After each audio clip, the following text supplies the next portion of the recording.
Upaya pemerintah untuk menurunkan biaya-biaya dalam industri penerbangan nasional disambut baik Asosiasi Maskapai Penerbangan Nasional Indonesia atau INAKA. Dengan penurunan biaya tersebut diharapkan maskapai mendapat margin keuntungan dari operasionalnya sehingga maskapai dapat menyelenggarakan operasional penerbangan dengan baik.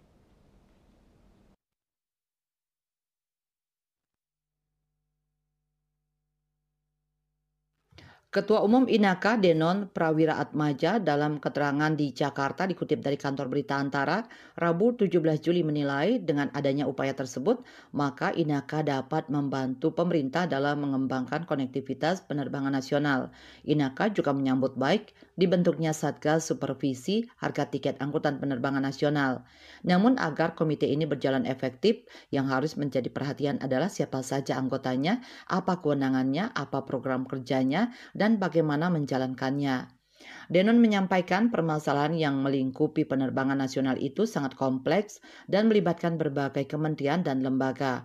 Untuk itu, komite tersebut harus benar-benar kuat baik secara legal maupun operasional serta melibatkan berbagai stakeholder penerbangan sehingga kinerjanya baik dan benar.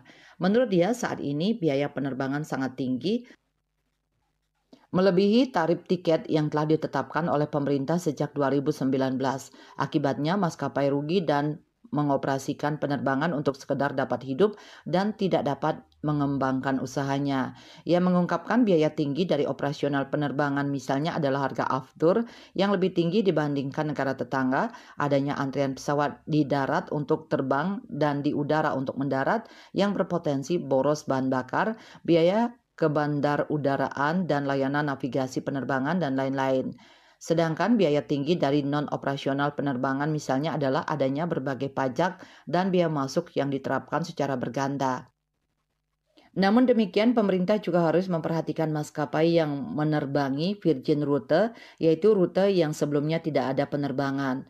Penambahan penerbangan oleh maskapai lain baru bisa dilaksanakan bila pasarnya sudah kuat dan maskapai pertama sudah mendapatkan keuntungan. Dengan demikian terjadi persaingan bisnis yang sehat dan di sisi lain penumpang juga mendapatkan layanan yang lebih baik.